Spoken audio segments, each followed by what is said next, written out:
So obviously, with benefit of hindsight, uh, the relative equal highs, which I pointed out, the relative equal highs in the S&P have just been taken. This is a 50-minute time frame, and let's see what was going on. So we had buy side liquidity, we had sell side liquidity. We had 8:30, then at 9:30 they patched the buy side liquidity, and then what was next was what the stop trade on the sell side liquidity. At this point I was kind of shaky because I thought we were gonna go patch downwards, but considering this buy side and sell side have already been taken, if there was no stop trade I wouldn't have taken a trade. So the sell side was rated, and I began looking for setups. So there was this gap in the 5-minute time frame, but it wasn't traded into, so I didn't enter. There's also this gap in the 5 minutes still, but it wasn't traded into, so I didn't enter. Drop down into lower time frames. The gaps are not retraded to, as you can see. There is no gap here on this purge downwards, so I usually don't use the 1-minute time frame, so I missed this trade. I missed this trade because I don't use the 1-minute time frame. I don't prefer to use it. But let's see how many setups you have got. Well, the swing high was broken after the stop trade. Sell side rated. This didn't break a previous swing high, so I wouldn't enter that. But if there's already a stop rate, that would have been confidential. Well, I mean, confident. I would have been more confident going in. Well, at this point, that would have been a trade. If I went to 1-minute, I don't know why I didn't. I should have. That would be the second, the third right here, the fourth, and it's still early because you still have 40 minutes. But at that point, you would already had hit your targets, which is these levels. Now that's just the Nasdaq, the S&P.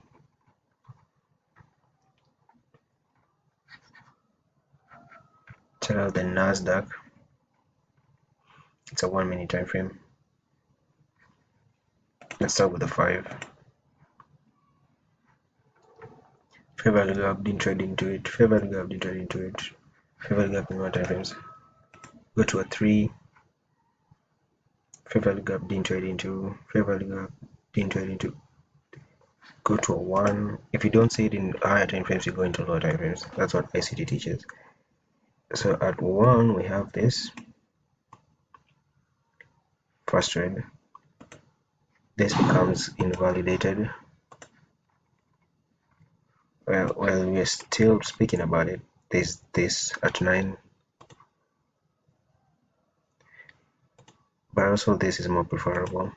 The stop hunt, break above a swing high, trade into it, long position. Now, obviously this is overzealous.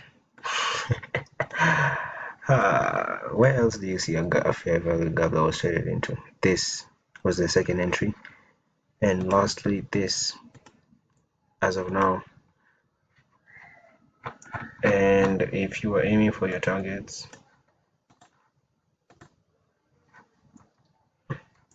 you're aiming for that draw on buy side liquidity, which is exactly what we were aiming for, as I just showed in the S&P. That would have been your trade. Now your risk parameters, this is an okay amount of risk parameters, but if you don't like that, then you can just take it where it's at.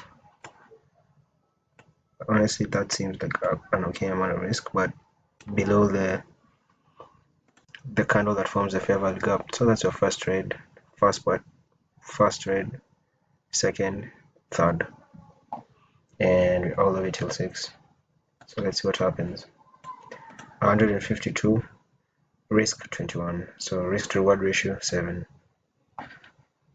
Yeah, exactly how I said it. Say, now I'm not saying I'm a professional or anything, because it might as well just have gone inversely to what I said. It's very possible, but higher chances are the more you study, the more you see it happen, and the more you grow.